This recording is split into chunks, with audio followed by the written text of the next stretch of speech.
नमस्कार। आज का ये एक्सप्लेनर सीधा उन संघर्षरत मध्यम वर्गीय परिवारों और जुझारू युवाओं के लिए एक खुला पत्र है।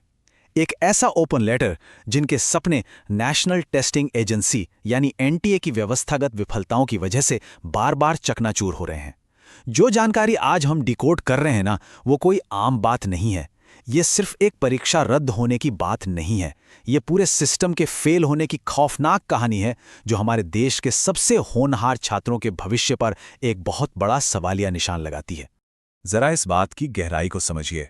आम माता पिता अपने बच्चों की पढ़ाई और कोचिंग के लिए अपना सोना तक गिरवी रख देते हैं, अपनी जीवन भर की गाड़ी कमाई लगा देते हैं, और बदले में सिस्टम क्या करता है? वो अगली पीढ़ी के भविष्य को पूरी तरह से कुचल देता है। ये सिर्फ एक आर्थिक झटका नहीं है, ये उन युवाओं के मानसिक स्वास्थ्य पर एक सीधा प्रहार है जो सालों तक एक बंद कमरे में दिन रात एक कर देते हैं। जरा सोचिए, 22 लाख, जी हां, देश भर में 22 लाख उम्मीदवार सिर्फ 1 लाख मेडिकल सीटों के लिए आपस में लड़ रहे हैं। छात्र अपने जीवन के सबसे सुनहरे और महत्वपूर्ण साल एक ऐसी प्रतिष्ठित परीक्षा को दे देते हैं जिसे बाद में पेपर लीक करने वाले माफियाओं द्वारा खुलेआम बेच दिया जाता है। जब इतनी कम सीटों के लिए इतना भयंकर संघर्ष हो, तो परीक्षा की पवित्रता सबसे अहम होनी चाहिए, है ना? लेकिन अफसोस, यहीं पर सिस्टम पूरी तरह से दम तोड़ देता है और इन लाखों युवाओं की मेहनत को चंद पैसों के लिए नीलाम कर दिया जाता है। अब देखिए, परीक्षा रद्द करके अधिकारियों का ये दावा करना कि वो भविष्य की रक्षा कर रहे हैं, सच कहूं तो ये एक बहुत ही भयानक मजाक है। स्रोत इस अजीब से तर्क की तुलना एक शराबी ड्राइवर से करता है जो पहले तो आपकी कार का एक्सीडेंट कर देता है और फिर बड़ी शान से आपसे चाबियां छीन कर कहता है कि देखो मैं कितना जिम्मेदार हूं। मतलब, जब नुकसान पहले ही हो चुका है, लाखों छात्रों का कीमती समय और पैसा बर्बाद हो चुका है, तब जाकर जिम्मेदारी लेने का दिखावा किया जा रहा है। आइए अब देखते हैं कि कैसे ये पेपर लीक कोई नई बात नहीं है, बल्कि पूरे एक दशक से चला आ रहा एक खतरनाक पैटर्न है। ये आंकड़े सच में आपके होश उड़ा देंगे। अकेले पिछले 5 सालों में लगभग 50 बार परीक्षा के पेपर लीक हुए हैं, जिसने 1.5 करोड़ छात्रों की कड़ी मेहनत पर पानी फेर दिया। जी हां, 1.5 करोड़ युवा जो इस देश का भविष्य हैं, उनके सपनों के साथ ऐसा भद्दा खिलवाड़ हुआ है। अगर हम पिछले 10 सालों का ट्रेंड देखें तो ये आंकड़ा आसानी से 100 के पार जा सकता है। ये साफ दिखाता है कि ये लीक्स कोई अपवाद नहीं है, बल्कि दुर्भाग्य से अब ये एक नियम बन चुके हैं। हम हर स्तर पर इस भारी व्यवस्थागत विफलता को साफ ट्रैक कर सकते हैं। 2018 के सीबीएसई लीक से लेकर राजस्थान के रीट, बिहार के बीपीएससी और 2024 में यूपी पुलिस परीक्षा के उस चौंकाने वाले उल्लंघन तक जिसने अकेले 50 लाख लोगों को प्रभावित किया, ये सब परीक्षा व्यवस्था की अखंडता के पूरी तरह से ढह जाने का सबूत है। छात्रों को तो अब परीक्षा हॉल में जाने से पहले ही ये डर सताने लगा है कि क्या आज का पेपर भी लीक हो जाएगा। तो आखिर ये सिस्टम फेल कैसे होता है? चलिए इसके काम करने का तरीका समझते हैं और देखते हैं कि अधिकारियों की नाक के नीचे ये प्रतिष्ठित मेडिकल परीक्षा कैसे कॉम्प्रोमाइज हो गई। होता क्या है? परीक्षा शुरू होने से ठीक पहले 410 सवालों वाला एक 150 पन्नों का पीडीएफ लीक हो जाता है। फिर क्या? ये व्हाट्सएप ग्रुप्स में आग की तरह फैलता है और फिर बेचैन और बेबस छात्रों को 30 से 50 लाख रुपए जैसी भारी भरकम रकम में बेच दिया जाता है। ये कोई छोटी मोटी घटना नहीं है, ये बाकायदा एक सुव्यवस्थित धंधा बन चुका है जहां शिक्षा के नाम पर करोड़ों की वसूली चल रही है। और सबसे हैरान करने वाली बात तो इस लीक का दुस्साहस है।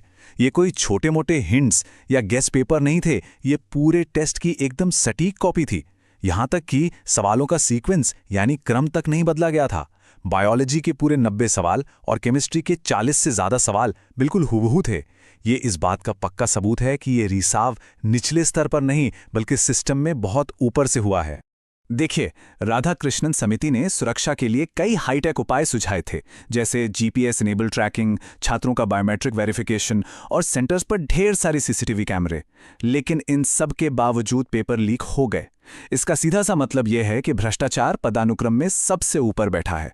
ये लीक वहीं से हो रहा है जहां पेपर सेट होते हैं या प्रिंटिंग प्रेस में भेजे जाते हैं। बाहर लगे कैमरे अंदर बैठे भ्रष्टाचारियों को कैसे रोक सकते हैं? अब हमें यह समझना होगा कि इसका ठोस समाधान क्या हो सकता है। चलिए मौजूदा कागजी यानी पेपर आधारित और डिजिटल टेस्टिंग की तुलना करते हैं। मौजूदा टेस्टिंग के तरीके मूल रूप से कमजोर हैं। फिजिकल पेपर्स जो प्रिंटिंग प्रेस या ट्रंक में भरकर ले जाए जाते हैं, उनकी लीक होने का रिस्क बहुत ज़्यादा होता है। इसके बजाय अगर हम पूरी तरह से कंप्यूटराइज्ड टेस्टिंग पर आ जाएं, तो क्या होगा? परीक्षा के ठीक उसी पल हर स्क्रीन पर सवालों का क्रम रैंडमाइज किया जा सकता है। सवाल परीक्षा शुरू होने के कुछ सेकंड पहले ही सिस्टम में लोड होंगे। इससे इस तरह के बड़े पैमाने पर होने वाले लीक की गुंजाइश लगभग खत्म हो जाएगी।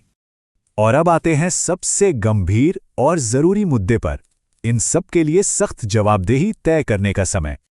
आज हम एक बेहद कड़वी सच्चाई का सामना कर रहे हैं।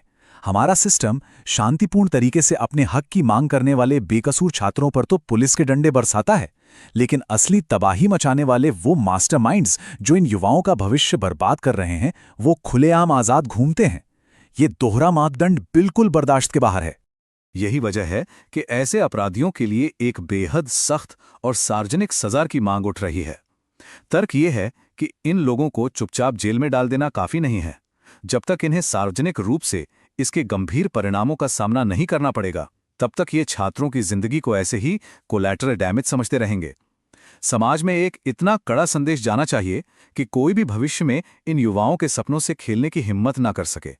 तो आखिर में हम सबके सामने ये एक बहुत बड़ा सवाल खड़ा होता है, क्या हमारा समाज एकजुट होकर इस सड़े हुए सिस्टम के खिलाफ आवाज उठाएगा और अगली पीढ़ी के लिए एक निष्पक्ष मौका मांगेगा, या फिर हम खामोश बैठे रहेंगे जबकि हमारे देश के सबसे होनहार और प्रतिभाशाली दिमाग इस टूटे हुए सिस्टम से हारकर पलायन कर जाएंगे? फैसला हमें करना है।